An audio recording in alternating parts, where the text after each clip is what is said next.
Ce podcast dédié à l'hémophilie vous est proposé par la société biopharmaceutique Sobi. HemoTalks accompagne les patients et leurs proches au fil de discussions, de témoignages et des conseils pour qu'ils puissent vivre leur vie au-delà de l'hémophilie. Aujourd'hui, la parole est donnée au Dr Alexandra Fournel, hématologue, praticien hospitalier au sein du CHU de Besançon, spécialiste de l'hémophilie. Le Dr Fournel va nous parler de la prise en charge de la douleur chez les patients hémophiles. À quoi est due la douleur? Comment la prendre en charge? Quel impact a-t-elle sur le quotidien des patients? Et comment l'apaiser? Bonjour Dr Fournel. Bonjour à tous. Première question, est-ce que vos patients vous disent spontanément qu'ils ont mal lors de la consultation pour leur hémophilie?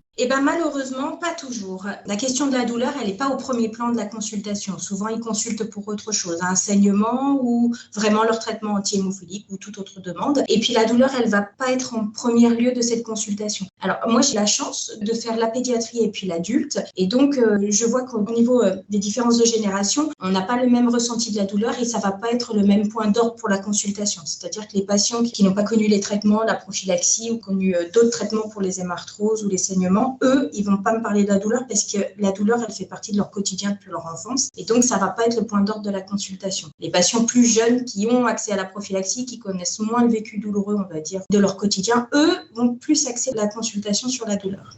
Est-ce que la douleur est fréquente quand on est hémophile et à quoi est-elle due? Alors, il faut déjà rappeler que la douleur, elle est fréquente dans la population générale. Il y a ces 30% de la population générale qui souffre de douleurs chroniques. C'est à peu près 2/3 des motifs de consultation auprès d'un généraliste ou d'un spécialiste. Donc, l'hémophile, il n'échappe pas à cette règle. Et puis, c'est aussi le mode d'expression de la pathologie, c'est-à-dire que le saignement fait mal et le patient hémophile va être plus sujet à des situations douloureuses. Les Canadiens, ils appellent ça le 5e signe vital, la douleur, c'est-à-dire que ça fait partie réellement du patient hémophile. Après, on a 2 grandes familles pour la douleur. Nous, on la décrit sous 2 grandes familles. La douleur aiguë, j'aime bien toujours donner des exemples, mais c'est quand vous cuisinez et que vous mettez la main sur la poêle chaude ou sur la plaque, et tout de suite, vous allez enlever la main parce que c'est une douleur aiguë qui a un but de vous protéger. C'est un rôle de protection de l'organisme et ça fait peur, ça crée de l'anxiété. Là, le but, c'est de traiter, d'avoir un traitement curatif. Et si on rapplique ça à l'hémophilie, c'est l'hémarthrose, ça fait très très mal. Et le but, c'est de traiter par une injection de facteurs anti-hémophiliques. Et puis la deuxième famille, c'est la douleur chronique. Et là, la douleur chronique, c'est vraiment quelque chose qui est différent. Elle a une perte un peu de ce rôle de protection de l'organisme. Elle devient une entité ou une maladie par elle-même. Moi, j'appelle ça, elle ronge le patient. Elle va occuper tout son espace. Elle va occuper son espace psychique, physique, social, mental, professionnel. Et là, on n'est plus dans le traitement curatif. On va essayer de l'enlever, si possible, cette douleur, ou en tout cas de la minimiser, mais le but, c'est un traitement réadaptatif, c'est vivre avec elle. Et dans l'hémophilie, c'est un peu la douleur de l'arthropathie hémophilique. Après, si on rapporte la douleur à l'hémophile, il y a plusieurs mécanismes de douleur. C'est-à-dire qu'on va avoir la douleur qui va être liée au saignement par lui-même. Alors, 2 grands axes, l'hémarthrose, qui est la plus fréquente. Et là, c'est un saignement intra-articulaire. C'est-à-dire que c'est l'articulation qui saigne et il n'y a pas de place pour le saignement dans l'articulation. Donc, ça va tout de suite provoquer une inflammation. Le sang va prendre de la place alors que ce n'est pas prévu pour ça. Ça va mettre en tension, ça va gonfler l'articulation et c'est ce gonflement qui fait mal. L'hématome, c'est le même procédé, mais c'est le saignement dans un muscle. On n'a pas la place pour mettre du sang dans un muscle, donc ça va mettre tout de suite le muscle en tension, ça va créer un gonflement. Parfois, ça va appuyer sur des structures qui sont à côté, comme des nerfs, comme des tendons, comme des vaisseaux. Et ça va vraiment faire mal. Et ça, c'est vraiment très aigu, c'est lié au saignement. Après, chez l'hémophile, les saignements répétés vont avoir un impact sur l'articulation elle-même et elles vont créer des séquelles articulaires. Et donc, on va rentrer dans ces douleurs chroniques avec la synovite chronique, qui est une inflammation de la membrane synoviale qui va entraîner vraiment une douleur et puis une gêne permanente au niveau de l'articulation. Et puis, le stade un peu ultime, je dirais que c'est l'arthropathie hémophilique chronique. Et là, c'est des saignements répétés qui sont aboutis à une dégradation, à une destruction du cartilage, de la synoviale. Et on va avoir les os les uns contre les autres. Et donc ça, c'est un fond douloureux chronique permanent. Et ça va être vraiment quelque chose d'embêtant. Et puis parfois, on a aussi la douleur, moi je dirais qu'elle est liée au traitement parce qu'elle peut être liée à quel que soit le mode de prise de traitement, qu'il soit sous-cutané ou intraveineux, des injections qui peuvent faire mal, mais aussi qui vont avoir une douleur psychique ou comportementale parce qu'on peut avoir la lourdeur du traitement et c'est aussi une douleur quelque part.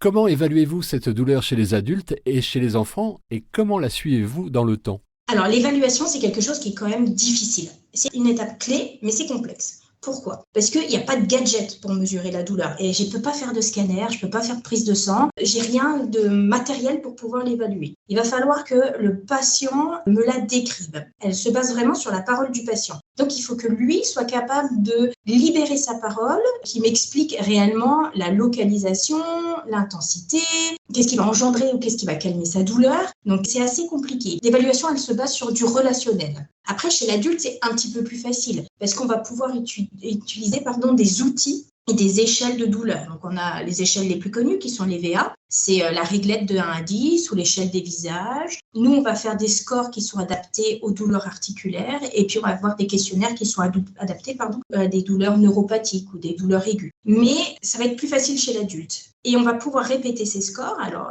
l'avantage de Besançon, c'est qu'il y a un seul médecin pour la consultation. Donc, on codifie bien la douleur dans une consultation et on va pouvoir, à mesure qu'on revoit le patient, répéter les mêmes scores, répéter les mêmes questions pour voir son évolution.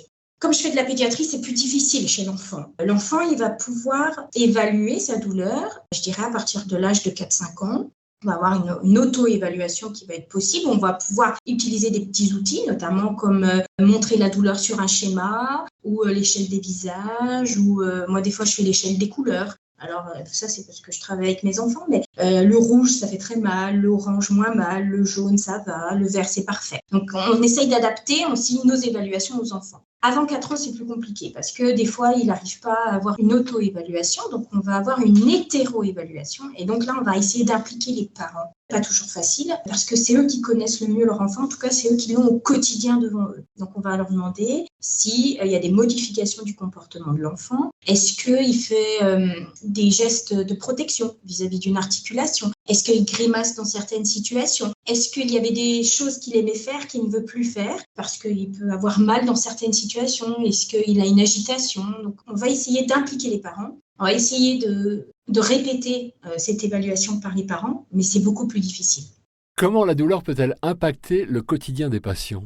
Alors, c'est ce que je vous disais plus haut. La douleur chronique, par exemple, elle va ronger le patient et elle va prendre tout son espace. Et quand on dit qu'elle prend tout son espace, elle va prendre tout son espace de vie. Donc, elle va en premier lieu, bien sûr, impacter la qualité de vie physique. C'est-à-dire que la douleur va malheureusement créer une limitation de l'amplitude articulaire ou une limitation d'un mouvement. Elle peut créer ce que l'on appelle un handicap. Mais elle va aussi altérer sa qualité de vie psychique. C'est-à-dire qu'elle peut être source de syndrome dépressif, mais d'anxiété. Et quand je parle d'anxiété, c'est-à-dire que le patient, il peut appréhender des situations pour lesquelles il sait qu'il va ressentir une douleur. Par exemple, il va peut-être s'éloigner de la foule, ne pas aller au supermarché, ne pas faire certaines randonnées parce qu'on est en terrain instable et il sait que ça va lui créer une douleur. Ça va altérer également sa qualité de vie sociale, par de l'absentéisme scolaire, de l'absentéisme professionnel.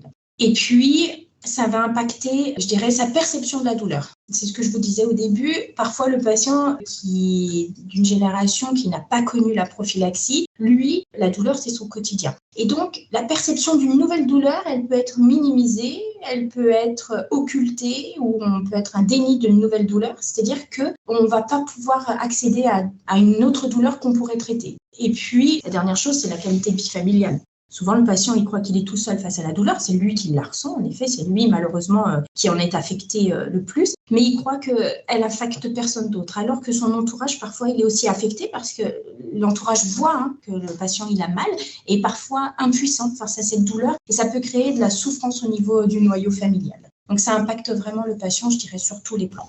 Vous proposez donc des solutions pour prendre en charge la douleur. Quelles sont-elles ? Et quels sont les autres acteurs que vos patients peuvent être amenés à consulter pour la prise en charge de leur douleur ?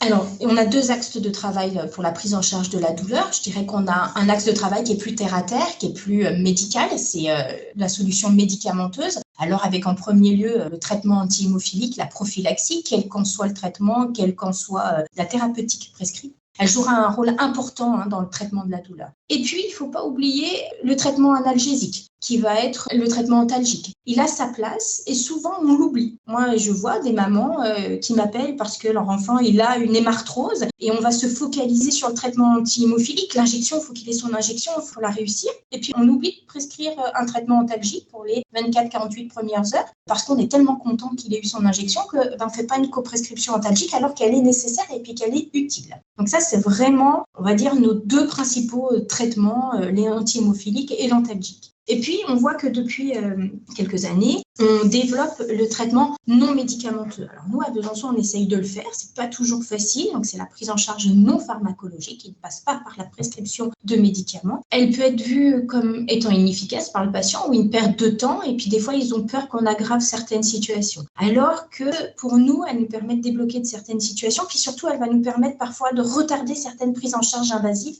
prises en charge chirurgicales. Et donc, on va essayer d'aiguiller le patient vers un parcours de soins non pharmacologique qui va être déjà en premier lieu comment il est chaussé. Alors moi, quand les patients arrivent à la consultation, je regarde les chaussures qu'ils ont. Est-ce qu'ils ont des chaussures plates? Est-ce qu'elles ont des talons? Est-ce qu'ils ont des semelles? Est-ce qu'ils ont des chaussures qui tiennent la cheville ou pas? Ça, c'est hyper important. Souvent très minimisé, mais hyper important. Puis on va essayer d'orienter le patient vers de l'activité physique adaptée. Nous, on essaye de les envoyer vers les médecins rééducateurs qui vont planifier un plan de soins au niveau de la kinésithérapie, de l'acupuncture, de la balnéothérapie. Donc, on va essayer vraiment d'offrir une multitude de prises en charge non pharmacologiques, mais qui, dans le temps, va vraiment nous aider dans la prise en charge de cette douleur et va pouvoir retarder, moi, ce que j'appelle la chirurgie, la prise en charge lourde, ce qui est aussi important de les retarder.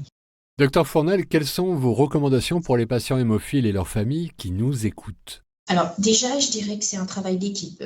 La prise en charge de la douleur, il faut connaître son patient, il faut que le patient se connaisse et puis nous, il faut qu'on le connaisse. Parce que c'est sa libération de la parole et nous, je dirais, notre qualité à l'écouter, qui est toujours parfois difficile parce qu'on est parfois pas sensible à certaines choses qu'il peut nous dire, qui vont nous permettre de mieux l'évaluer pour mieux la prendre en charge. Il faut qu'on essaye avec le patient d'anticiper les situations, les douleurs, pour essayer de mieux les appréhender. Et puis, je dirais aussi d'évaluer ses ressources positives et négatives. Alors, quand on parle de ça, c'est-à-dire, par exemple, évaluer son travail. Est-ce que son travail va lui créer certaines douleurs? Est-ce qu'on doit avoir un aménagement de poste? Est-ce qu'on doit avoir un travail avec un poste aménagé, on va dire physiquement, pour essayer de limiter certaines douleurs, par exemple sur des douleurs de cheville, des douleurs de genoux, des douleurs de dos? Pareil, au niveau du quotidien de la famille, est-ce qu'un entourage familial va pouvoir nous aider? Est-ce qu'on va avoir un entourage qui va le soutenir dans la douleur et qui va nous aider à libérer sa parole pour le prendre en charge? Donc ça, c'est vraiment essayer d'évaluer les ressources positives et négatives. Et puis surtout, j'essaye de rappeler au patient qu'il n'est pas seul face à la douleur et puis qu'on peut tenter des choses. Des fois, on met en place certaines choses et certains traitements, certaines prises en charge non pharmacologiques et puis on se revoit pour voir si ça a été bénéfique, si ça n'a pas été bénéfique, comprendre pourquoi. Est-ce que le traitement a été gêné par certaines choses? Est-ce qu'il n'a pas été jusqu'au bout de cette prise en charge ou est-ce qu'on peut rajouter des choses? Donc je dirais vraiment essayer de faire un travail d'équipe, l'évaluer, mais l'évaluer régulièrement et je pense que ça, c'est important.